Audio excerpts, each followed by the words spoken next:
शांति। आज है 25 अगस्त 2022। आज पूज्य दादी प्रकाशमणि जी की भावभीनी पुण्यतिथि है। हम प्रिय दादी को सच्चे मन से श्रद्धांजलि देते हैं। शुक्रिया दादी, आपके मार्गदर्शन के लिए शुक्रिया। तो सुनते हैं अब आज की साकार मुरली से मनन योग्य प्रश्नोत्तर और दादी प्रकाशमणि के भी कुछ महावाक्य आज की मुरली में दिए हुए हैं अंत में। तो पहले सुनते हैं साकार मुरली के प्रश्नोत्तर। पहला प्रश्न है, तुम ब्रह्मा वत्सों को कर्मों की किस गुह्य गति का ज्ञान मिला है? हमें बाबा ने कर्मों की गुह्य गति बहुत अच्छी रीति समझाई है। तो जिस प्रकार से हमारे हर एक कदम पर पद्मों का भाग्य हमें मिलता है, ठीक उसी प्रकार से बाबा के बनने के बाद भी यदि हम अपनी कर्मेंद्रियों से कोई भी पाप कर्म करते हैं तो एक पाप का 100 गुना दंड भी पड़ जाएगा। यह ज्ञान अभी हमें मिला है, इसीलिए हम कोई भी पाप कर्म नहीं कर सकते हैं। अभी तुम बच्चों का लक्ष्य है, बाबा बताते, अभी हमारा लक्ष्य है सर्वगुण संपन्न बनना। इसीलिए हम अपने अवगुणों को निकालने के लिए पुरुषार्थ कर रहे हैं। कुख वंशावली ब्राह्मण और मुख वंशावली ब्राह्मणों में आज की मुरली में बाबा ने क्या अंतर बताए हैं। स्थूल में हम सभी जाति और वर्णों के बारे में सुनते आए हैं, परंतु बाबा से हमें ज्ञान मिला और वर्णों का पता चला कि अभी सारी सृष्टि ही शूद्र है। तो कहेंगे कि बाबा ने हमें शूद्र वर्ण के मनुष्यों से ब्राह्मण वर्ण में ले आते हैं। इतने सभी बच्चे कहते हैं कि हम ब्रह्म कुमार कुमारी हैं, ब्रह्मा की संतान हैं, प्रजापिता हैं, तो उनके धर्म के ज़रूर बच्चे भी होंगे। तो प्रजापिता ब्रह्मा के मुख वंशावली बच्चों को सच्चे ब्राह्मण कहा जाता है। वे सब कलयुगी ब्राह्मण हैं कुख वंशावली, और तुम ब्राह्मण हो मुख वंशावली। वे लौकिक में ब्राह्मण तो 1-2 का हथियाला बांधते हैं विष पिलाने के लिए, अर्थात बाबा ने जो फेरे आदि विवाह आदि करवाते हैं उनके विषय में यहाँ पर बताया है। तो कितना अंतर हो गया। वे ब्राह्मण हैं नरकवासी बनाने वाले, और तुम हो सबको स्वर्गवासी बनाने वाले। ज्ञान अमृत से मनुष्य से देवता बनते हैं। तो हम ईश्वर की औलाद हैं, तो फिर हमें मदद भी मिलती है। अभी बाप हमें समझाते हैं कि यह चक्र फिरता है। इतने जन्म हम देवता धर्म में, फिर क्षत्रिय वर्ण में आते हैं, ठीक उसी प्रकार से वैश्य और शूद्र वर्ण में आते हैं, और यह अंतिम जन्म हमें हीरे तुल्य मिला है, ब्राह्मण जन्म, अर्थात प्रजापिता ब्रह्मा के मुख वंशावली बच्चों को सच्चे सच्चे ब्राह्मण यहाँ पर बताया गया। अगला प्रश्न है, कयामत के समय किस प्रकार का चोपड़ा चेक किया जाता है?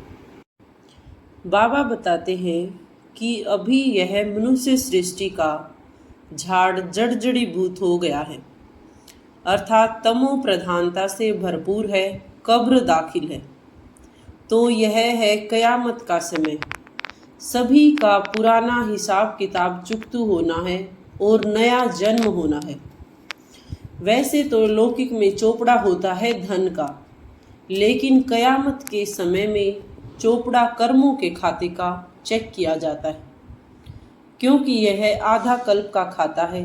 मनुष्य जो पाप कर्म करते हैं वो ही खाता चलता आया है। ऐसे नहीं कि एक ही बार सजा भोगने से खाता चुकतू हो जाता है।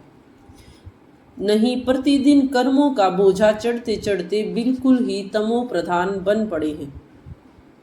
बाबा की पहचान के अलावा अभी हमने कौन कौन सी नई बातें पहचानी हैं। सबसे पहले हमने परम पिता परमात्मा को पहचाना, अर्थात अपने सच्चे सच्चे बाप को पहचाना, उसकी याद में और लौकिक बाप की याद में अंतर को पहचाना। तो पहली बात है सर्वव्यापी की, और अब तुम बच्चों के अंदर है एक निराकार परमात्मा की याद, रचता बाप और साथ में बाप की रचना को जाना। सिर्फ बाप को ही नहीं, हमें उनकी रचना को भी याद करना पड़ेगा। तो अपना धंधा धोरी करते हुए भी हमने मूल वतन, सूक्ष्म वतन, शिव बाबा की बायोग्राफी, ब्रह्मा विष्णु शंकर को भी जाना है। उसके बाद फिर संगम युग के जगत अम्बा जगत पिता को भी जान लिया। अर्थात बाबा की याद के साथ ही हम इन सब बातों को समझ पाए हैं। जिस प्रकार से जगत अम्बा सरस्वती के रूप में गाई जाती है, उनके अनेक चित्र हैं। यानी शक्तियों के रूप में अष्ट दुर्गाओं के माताओं के शक्तियों के चित्र हैं, लेकिन वास्तव में मुख्य है एक जगत अम्बा सरस्वती, और यह ब्रह्मा बाबा व्यक्त हैं जो फिर अव्यक्त बनते हैं। अव्यक्त के बाद वह ब्रह्मा फिर साकार महाराजा श्री नारायण बनते हैं, और फिर उनके 84 जन्म शुरू होते हैं। इस प्रकार से सत्य बाप ने आकर हमें सारी सृष्टि के आदि मध्य अंत का सत्य ज्ञान दिया है। इस सृष्टि चक्र में सभी अपने पार्ट में एक्यूरेट बंधे हुए हैं। कैसे? बाबा कहते हैं इस सृष्टि रूपी चक्र में सभी अपने पार्टों में एक्यूरेट बंधे हुए हैं। इस सृष्टि चक्र के ज्ञान से बाबा भी खुद को नहीं छुड़ा सकते हैं, अर्थात बाबा के अवतरित होने का भी इसमें एक्यूरेट समय है, और कल्प कल्प बाबा को ठीक उसी समय पर आना पड़ता है। और बाबा आकर सभी बच्चों को सहज राजयोग सिखलाते हैं। बाबा ही कल्प कल्प हमको आकर बादशाही देते हैं, हमको कौड़ी से हीरे जैसा बनाते। बच्चे कहते हैं कि बाबा इस चक्र से छूट नहीं सकते। बाप कहते हैं नहीं, मैं भी इस चक्र से नहीं छूट सकता हूँ। यह सृष्टि चक्र तो अनादि है, अगर चक्र से छूट जाए फिर तो दुनिया ही खत्म हो जाए। यह चक्र तो ज़रूर फिरना है। मैं फिर से आया हूँ, कल्प कल्प के संगम युग पर ही मैं आता रहता हूँ। उन्होंने फिर युगे युगे लिख दिया। यहाँ पर भगवत गीता के बारे में कहा है कि वहाँ पर लिखा है कि युगे युगे मैं आता हूँ, अर्थात हर कल्प के अंतिम संगम युग पर मैं बार बार आता हूँ। जब अंत में सभी पतित आत्माएं पुकारती हैं कि पतित पावन आओ, हमको पावन बनाओ, सुख धाम में ले चलो, तो आगे बाबा कहते हैं कि सुख धाम, मेरे पास दो ही धाम हैं, सुख धाम और मुक्ति धाम। सुख धाम अर्थात स्वर्ग की बादशाही, और मुक्ति धाम अर्थात परम धाम।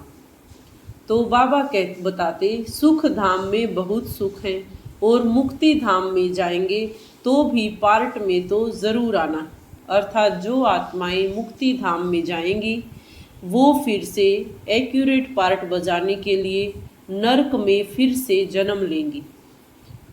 अर्थात आत्मा जब भी इस सृष्टि पर पार्ट बजाने के लिए आती है तो उसे सतो रजो तमो तीनों स्टेजेस से गुजरना ही पड़ता है। इस चक्र को सभी को समझना है। चाहे कोई आत्मा सतयुग में आती है तो वह पहले सतो होती है, ठीक इसी प्रकार से अंत में कलयुग में आने वाली आत्माएं भी कुछ समय के लिए सतो प्रधानता में रहती हैं। आगे बाबा समझाते हैं कि आत्मा को सतो रजो तमो से पास होकर जाना ही है। यह चक्र भी एक्यूरेट है। अभी तुम फाइनल अवस्था में नहीं जा सकते हो। जिस प्रकार से स्कूल में अंत में ही पूरे साल में एक बार फाइनल इम्तिहान होता है, ठीक उसी प्रकार से अंत में तुम्हारी अवस्था भी परिपक्व हो जाएगी, अर्थात तुम भी संपूर्णता के समीप पहुंच जाओगे। बाबा ने आज सेंटर्स वाले बच्चों के लिए क्या फरमान दिया है?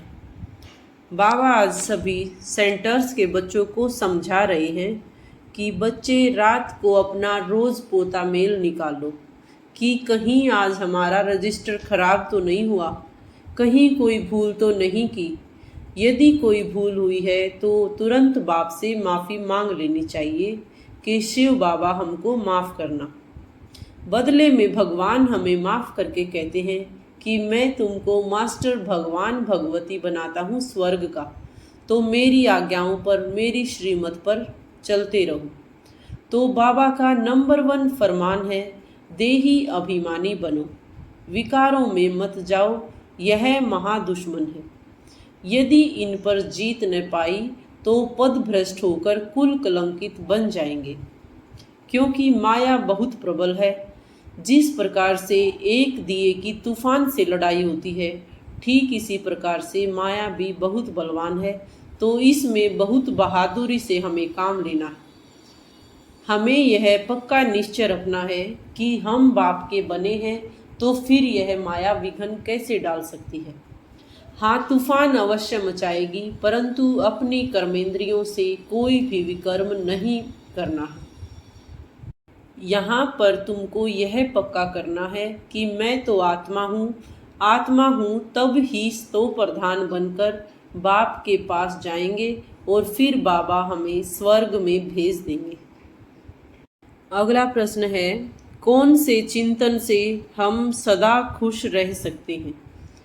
तो आज के वरदान में बाबा ने कहा है, अपने भाग्य की समृद्धि से सदा खुशी में डांस करने वाले खुश नसीब भव। अमृत वेले से रात तक आप ब्राह्मण बच्चों को जो श्रेष्ठ भाग्य मिला है, उस भाग्य की लिस्ट सदा सामने रखो और यही गीत गाते रहो कि वाह मेरा श्रेष्ठ भाग्य, जो भाग्य विधाता ही अपना हो गया। तो इसी नशे में सदा खुशी की डांस करते रहो। कुछ भी हो जाए, मरने तक की बात भी आ जाए, लेकिन हमारी खुशी कम नहीं होनी चाहिए। शरीर चला जाए उसमें कोई भी हर्जा नहीं, लेकिन खुशी न जाए। इस प्रकार से हमें सदा खुश रहना है और हमें सबसे बड़े खुश नसीब स्वयं को समझना है। आज का स्लोगन है, हर्षित मुख रहना है तो साक्षीपन की सीट पर बैठ, दृष्टा बनकर हर खेल को देखते चलो। शुक्रिया बाबा। ओम शांति। अब सुनते हैं दादी प्रकाशमणि जी के 15वें स्मृति दिवस पर उनके 15 अनमोल महावाक्य। तो दादी का विषय है संपन्नता व संपूर्णता के समीपता की निशानियाँ। पहला है, आत्मा जितना संपन्न बनती जाएगी उतना मनसा वाचा कर्मणा में कोई भी सूक्ष्म विकार नहीं रहेगा। उन्हें संपूर्णता की मंजिल समीप दिखाई देगी।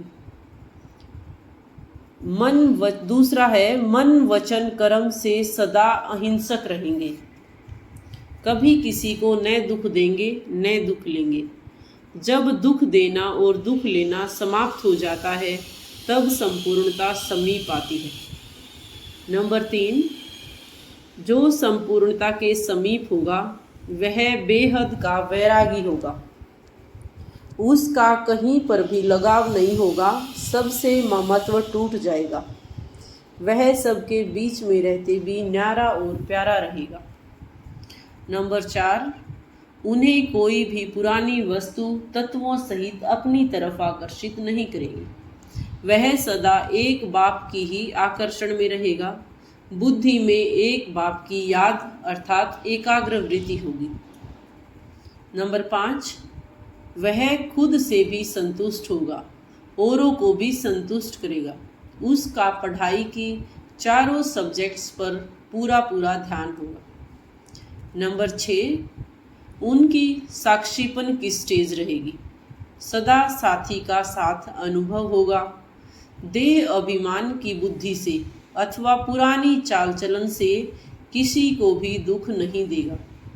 दृष्टि वृत्ति में रूहानियत और अलौकिकता होगी। नंबर 7 है प्योरिटी में फुल होगा। सिर्फ ब्रह्मचर्य नहीं लेकिन ब्रह्माचारी होगा। किसी में भी उसकी आंख नहीं डूबेगी, क्योंकि उसे नशा रहता कि हम किसकी संतान हैं। अर्थात हर पल यह चिंतन करना है कि हम सर्वशक्तिमान परमात्मा की संतान हैं। नंबर 8, वह किसी का अवगुण चित्त पर नहीं रखेगा। वह किसी के अवगुण नोट नहीं करेगा। पुरानी चाल, पुराने संस्कार की तरफ बुद्धि नहीं जाएगी। वह सदैव स्वचिंतन में रहेगा। नंबर 9 है जैसे साकार बाबा ने सदैव अपने को वर्ल्ड सर्वेंट कहा, जितना महान उतना निर्माण होकर रहा। निराकार, निरहंकार, निर्विकार। वैसे ही सदैव अपने को सेवाधारी समझना, यह भी संपूर्णता की निशानी है। नंबर 10 है वह अपने को सदैव निमित्त समझेगा। महिमा को कभी स्वीकार नहीं करेगा। महिमा होगी जरूर, क्योंकि सेवा की है, लेकिन निमित्त समझने के कारण मुख से बाबा बाबा ही निकलेगा। वह महिमा में खुश नहीं होगा और निंदा से घबराएगा नहीं। दोनों ही स्थिति में समान रहेगा। नंबर 11, वह सब का संबंध एक बाबा से ही जुड़ाएगा। उसके मुख से बाबा के प्रति स्नेह के बोल निकलेंगे। प्यारे बाबा ने हमें अपनी प्यारी ते प्यारी चीज़ दिव्य बुद्धि की सौगात दी है। उस सौगात को संभाल कर रखेगा, अर्थात दिव्य बुद्धि से हर पल चिंतन करेगा और निर्णय लेगा। नंबर 12, ज्ञान का तीसरा नेत्र सदा खुला रहेगा। ज्ञान नेत्र खुला होने के कारण सदैव समर्थ संकल्प चलेंगे। यह भी संपूर्णता की निशानी है। नंबर 13, उसका हर संकल्प श्रीमत प्रमाण होगा। श्रीमत में कभी मनमत मिक्स नहीं करेगा। दिव्य बुद्धि के आधार पर हर कर्म होता रहे, यह भी संपूर्णता की निशानी है। नंबर 14, वह आज्ञाकारी वफादार होगा। एक बल, एक भरोसा, सर्व संबंध एक से, किसी तरह भी झुकाव नहीं, ऐसा लगाव झुकाव से मुक्त होगा। नंबर 15, उन्हें कोई भी परिस्थिति नथिंग न्यू लगेगी। 5000 वर्ष की बात ऐसे अनुभव होगी जैसे यह तो कल की बात है। अच्छा, ओम शांति। शुक्रिया दादी। ओम शांति, ओम शांति, ओम शांति।